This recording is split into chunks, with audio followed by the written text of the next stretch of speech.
Les Fennecs sont de retour. Et franchement, on attendait ça depuis trop longtemps. 2 mondiaux ratés. 2018-2022. 8 ans de disette, 8 ans de frustration pour tout un peuple. Mais là, en 2026, l'Algérie repose enfin les pieds sur la plus grande scène du football mondial pour la 5e fois de son histoire. Et ce retour, il a une saveur particulière. Parce que dans les mémoires, il y a encore ce 8e de finale de 2014 au Brésil, où les Fennecs avaient poussé l'Allemagne future championne du monde, jusqu'en prolongation. Une génération entière a grandi avec cette image, et c'est exactement ce carburant-là qui les a fait revenir. Mais avant de parler de 2026, il faut obligatoirement parler de Blida. Parce que Blida, ça ne s'oublie pas. On est en mars 2022. Barrage Afrique contre le Cameroun. Aller à Douala, victoire 1-0. L'Algérie a fait le plus dur. Elle rentre chez elle avec un avantage devant son public au Mustapha Tchaker. Le pays est en ébullition. Et là, le scénario vire au cauchemar. Choupo-Moting ouvre le score sur une action où Gassama, l'arbitre, ne siffle pas, alors qu'il y a faute clairement, tout le monde le voit. Menés dos au mur, les Algériens se battent, ils y croient encore. Et à la 118e minute, la 118e, Ahmed Touba place une tête sur un corner de Ghezal. L'égalisation. Un pays entier explose. 2 minutes, il restait 2 minutes à tenir. 2 minutes. Sur une simple... Les Fennecs sont de retour. Et franchement, on attendait ça depuis trop longtemps. 2 mondiaux ratés. 2018-2022. 8 ans de disette, 8 ans de frustration pour tout un peuple. Mais là, en 2026, l'Algérie repose enfin les pieds sur la plus grande scène du football mondial pour la 5e fois de son histoire. Et ce retour, il a une saveur particulière. Parce que dans les mémoires, il y a encore ce 8e de finale de 2014 au Brésil, où les Fennecs avaient poussé l'Allemagne future championne du monde, jusqu'en prolongation. Une génération entière a grandi avec cette image, et c'est exactement ce carburant-là qui les a fait revenir. Mais avant de parler de 2026, il faut obligatoirement parler de Blida. Parce que Blida, ça ne s'oublie pas. On est en mars 2022. Barrage Afrique contre le Cameroun. Aller à Douala, victoire 1-0. L'Algérie a fait le plus dur. Elle rentre chez elle avec un avantage devant son public au Mustapha Tchaker. Le pays est en ébullition. Et là, le scénario vire au cauchemar. Choupo-Moting ouvre le score sur une action où Gassama, l'arbitre, ne siffle pas, alors qu'il y a faute clairement, tout le monde le voit. Menés dos au mur, les Algériens se battent, ils y croient encore. Et à la 118e minute, la 118e, Ahmed Touba place une tête sur un corner de Ghezal. L'égalisation. Un pays entier explose. 2 minutes, il restait 2 minutes à tenir. 2 minutes. Sur une simple remise en touche mal gérée, le ballon arrive à Collins Fay.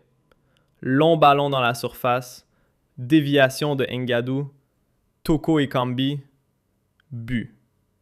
Cameroun au mondial, Algérie à la maison, une désillusion totale. Absolue. Cruelle. À 2 minutes du terme. Voilà pourquoi ce retour en 2026, il compte double. Parlons d'abord de l'histoire. Parce que pour comprendre ce que représente ce mondial 2026, il faut remonter le fil. 1982, Espagne. Première participation de l'Algérie à une Coupe du Monde. Et dès le premier match, le tout premier, les Fennecs renversent l'Allemagne de l'Ouest 2-1. L'une des plus grandes surprises de l'histoire du tournoi, point. Mais la compétition se termine sur une trahison.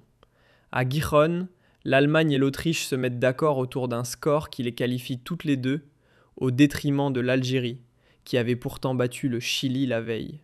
Le fameux match de la honte.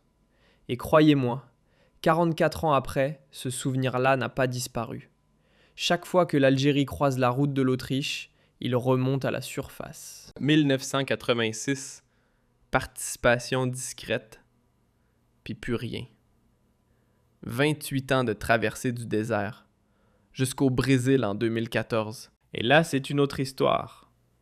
Les hommes de Halilhodžić sortent d'un groupe costaud. Belgique, Russie, Corée du Sud en tête. Puis, ils livrent face à l'Allemagne, future championne du monde. L'un des huitièmes de finale les plus épiques qu'ait jamais joué une équipe africaine.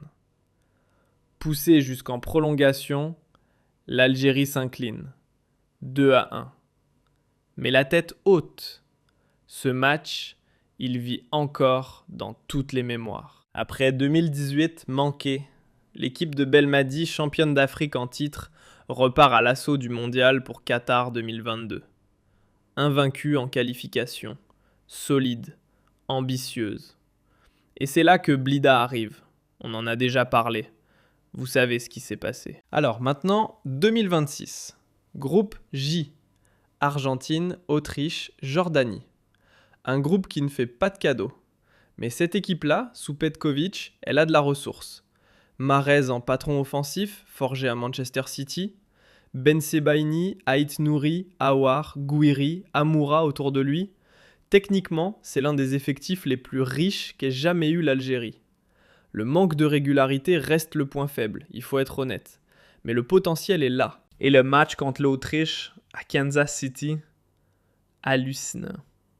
Arnautovic ouvre le score, Belkebla égalise avant la pause, Sabitzer redonne l'avantage, Mahrez remet à égalité sur un numéro d'Aouar, 2-2. Et à la 93e, Mahrez marque contre l'Autriche en 2026. La revanche de Gijon, symboliquement, c'est exactement ça. Kaladzic égalise 3 minutes plus tard de la tête, 3-3, mais peu importe. Le nul qualifie les deux équipes. L'Algérie termine 3e du groupe, passe comme meilleur 3e et file à Vancouver affronter la Suisse en 16e. 5 participations au mondial en plus de 4 décennies. Le chiffre peut sembler modeste, mais quand on connaît le chemin, les exploits, les trahisons, les drames, les désillusions, ce retour en 2026 ne ressemble à aucun autre. C'est la résurgence d'un football national qui refuse de mourir. 1986. Discret. Oubliable. Et puis, plus rien. 28 ans. 28 ans sans Coupe du Monde pour l'Algérie. 2 générations entières qui ont regardé le tournoi à la télévision sans y participer. Et puis 2014 arrive au Brésil. Et là, les Fennecs rappellent à tout le monde de quoi ils sont capables. Halilhodžić aux commandes. Groupe avec la Belgique, la Russie, la Corée du Sud. Pas cadeau. Et pourtant, premier du groupe. L'Algérie sort en tête. Et en 8e de finale, elle tombe sur l'Allemagne, la future championne du monde. Et les Fennecs la poussent en prolongation. 2-1 à la fin, certes. Mais ce match-là, il reste gravé dans l'histoire du football africain. Peut-être le plus beau 8e de finale qu'une équipe du continent ait jamais livré. Voilà le niveau. Voilà ce que cette équipe est capable de produire. Alors qu'en 2022 arrive, tout le monde y croit. L'équipe de Belmadi est invaincue dans les qualifications africaines, championne d'Afrique des Nations 2019. Elle dégage une aura, une confiance, une sérénité. Le barrage contre le Cameroun, Islam Slimani marque à l'aller à Douala, 1-0. L'Algérie rentre chez elle avec l'avantage. Au Mustapha Tchaker de Blida, devant un public en fusion, elle n'a qu'à confirmer. On connaît la suite. Choupo-Moting ouvre le score sur une action où le gardien Rai Semboli est clairement bousculé.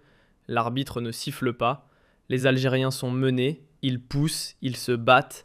Et à la 118e minute, la 118e, Ahmed Touba place une tête sur un corner de Ghezal. Égalisation. Le Mustapha Tchaker explose. Tout un pays retient son souffle. 2 minutes. Il restait 2 minutes. Remise en touche, mal gérée. Collins Fay reçoit le ballon. Centre, dans la surface. Ngadi au dévie. Toko Ekambi. But. Cameroun qualifié. Algérie éliminée. À 2 minutes du terme, 2. Tout un pays plongé dans l'incompréhension totale. Cette nuit-là, Blida n'était plus seulement une ville, c'était un symbole, un traumatisme collectif qui allait hanter le football algérien pendant encore 4 ans. 2026. La revanche de l'histoire. 8 ans d'attente. 2 mondiaux manqués. Un traumatisme national. Et cette fois, l'Algérie a fait le nécessaire. Sous Vladimir Petković, et notez bien ce détail, un sélectionneur qui a dirigé la Suisse de 2014 à 2021, l'homme qui va affronter son prochain adversaire connaît son prochain adversaire mieux que n'importe qui. C'est un avantage qui ne se chiffre pas. Groupe J. Argentine, triple championne du monde. Autriche. Jordanie, néophyte. Sur le papier, l'Algérie sait où elle en est. Et sur le terrain, elle le confirme, au prix d'une phase de groupe à suspense total. Le match contre l'Autriche à Kansas City, on en a déjà parlé. Mais laissez-moi vous redonner le fil. Mené revenu. Mené encore. Revenu encore. Belgali égalise juste avant la pause. Mahrez remet tout à plat après un numéro d'Awar. Et à la 90e, plus 3. La 90e, plus 3. Mahrez marque. Contre l'Autriche. En 2026. Pour beaucoup d'Algériens, ce but, c'est Rijon 1982, qui se rembourse enfin. Symboliquement. Historiquement. Kalajic égalise de la tête 3 minutes plus tard. 3-3. Soit mais, les deux équipes sont qualifiées. Et c'est l'essentiel. L'Algérie termine 3e du groupe, se hisse parmi les meilleurs 3e du tournoi et file en 16e de finale à Vancouver, face à la Suisse. Et là, il faut prendre du recul. Parce que cette histoire entre l'Algérie et la Coupe du Monde, elle est unique. Depuis 1982, c'est un rapport fait de fulgurance et de désillusion. Jamais dans la demi-mesure. Victoire historique contre l'Allemagne de l'Ouest dès la première participation, puis trahison immédiate à Rijon. Épopée brésilienne en 2014, puis cauchemar de Blida en 2022. Ce football algérien avance toujours entre le sublime et le drame. Jamais tranquille, jamais banal. 5 participations mondiales en plus de 4 décennies. Le chiffre peut sembler maigre, mais quand on connaît le chemin, chacune de ces 5 présences a son poids, son histoire, sa cicatrice ou sa gloire. Et 2026-2026 pourrait bien être les deux à la fois. 28 ans.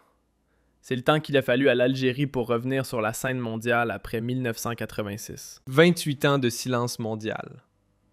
Et quand le retour arrive enfin en 2014 au Brésil, il arrive en beauté. Halilhodžić sort son équipe en tête d'un groupe qui ne faisait pas de cadeaux. Belgique, Russie, Corée du Sud. Premier. Et en 8e de finale face à l'Allemagne, la future championne du monde, rappelons-le, les Fennecs livrent peut-être le match le plus courageux de leur histoire. Prolongation, défaite 2-1. Mais la tête haute, le jeu vers l'avant, l'honneur. Sauf. Ce 8e de finale-là, il est encore aujourd'hui dans la conversation quand on parle des plus belles performances africaines en Coupe du Monde. Et pour cause. Puis 2018 passe. Raté. Et l'espoir se reporte sur 2022. Cette fois, l'équipe de Belmadi semble intouchable. Championne d'Afrique des Nations 2019, invaincue dans toutes les qualifications africaines, un statut, une confiance, une dynamique. Le barrage contre le Cameroun, à l'aller à Douala, Slimani marque, 1-0. L'Algérie rentre chez elle avec l'avantage. Blida va faire le reste. Le Mustapha Tchaker est en fusion. Le pays entier retient son souffle. Et puis, le scénario vire au tragique. Choupo-Moting ouvre le score. But litigieux, faute évidente sur Mboli, le gardien. L'arbitre laisse jouer. Les Algériens poussent, cherchent, s'acharnent, et à la 118e minute, Touba place une tête sur un corner de Ghezal. Égalisation. Explosion de joie. 2 minutes à tenir. 2 petites minutes. Une remise en touche bâclée. Collins fait récupère. Centre dans la surface.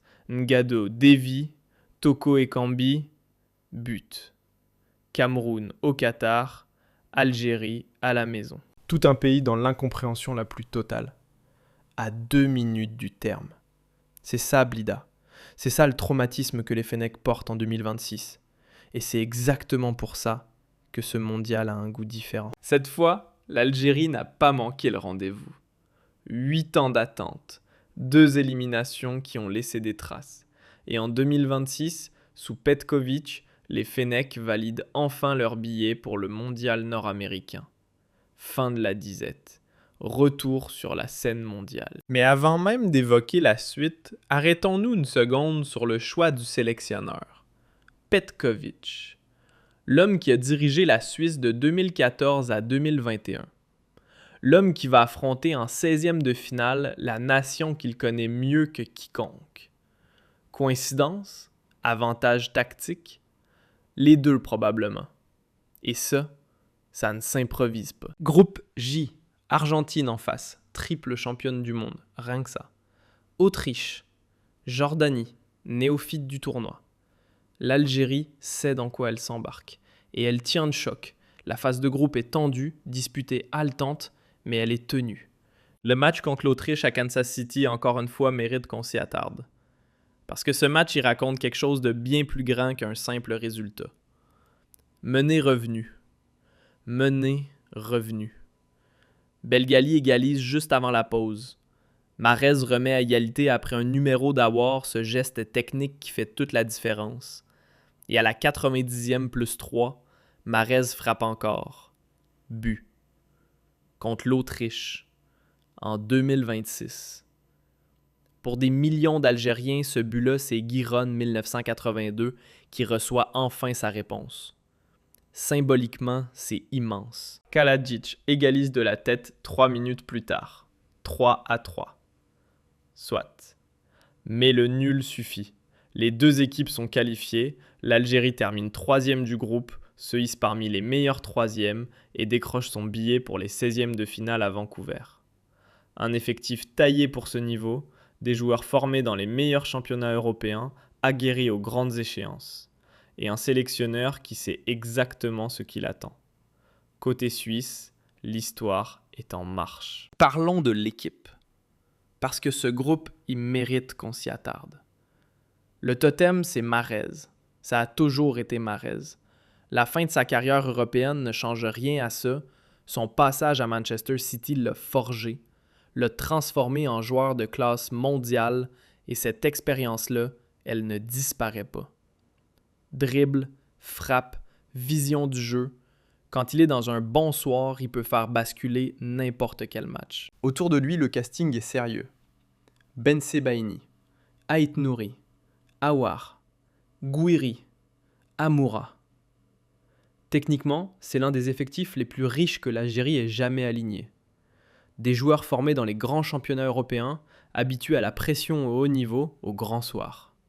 Mais, et c'est un mais important, ce groupe a un défaut récurrent, l'irrégularité. Des matchs brillants suivis de performances décevantes sans explication claire. Ce manque de constance a coûté cher aux Fennecs par le passé. Et Petkovic le sait. Son travail depuis qu'il est en poste, c'est précisément d'installer une rigueur collective qui compense les écarts individuels. Et maintenant, le rendez-vous est fixé. Vendredi 3 juillet 2026, 5h du matin, heure française. BC Place, Vancouver. Algérie contre Suisse, 16e de finale. Un match inédit. Le tout premier match officiel entre ces deux sélections. Jamais joué. Aucune référence, aucun précédent. Ce qui ajoute une couche d'incertitude supplémentaire à une affiche déjà indéchiffrable. La Suisse, de son côté, n'est pas venue en touriste. La Nati a terminé première de son groupe devant le Canada, la Bosnie-Herzégovine et le Qatar. Une génération solide, organisée, difficile à manœuvrer. Et emmenée par un sélectionneur que Petković connaît de l'intérieur, parce que c'est lui qui l'a construite cette équipe pendant 7 ans. Le vainqueur de ce 16e de finale affrontera en quart le gagnant d'un autre match encore à disputer. La route est longue, mais elle commence vendredi matin à Vancouver. Et l'Algérie, elle est prête. Ce mondial 2026 pour l'Algérie, ce n'est pas juste un retour en Coupe du Monde. C'est bien plus que ça. C'est l'occasion de tourner définitivement la page de Blida, de renouer avec l'esprit de 2014, de prouver dans un tournoi élargi à 48 nations qui offre à chaque équipe africaine une chance supplémentaire d'écrire l'histoire que les Fennecs ont leur mot à dire au plus haut niveau. L'Algérie est peut-être, à l'aube d'un tournant majeur. Et ce tournant, il ne se limite pas au rectangle vert. Parce que pendant que les Fennecs jouent leur avenir à Vancouver, le pays entier traverse une période de transformation. Face aux défis économiques, technologiques, scientifiques, les autorités algériennes ont décidé de miser sur une ressource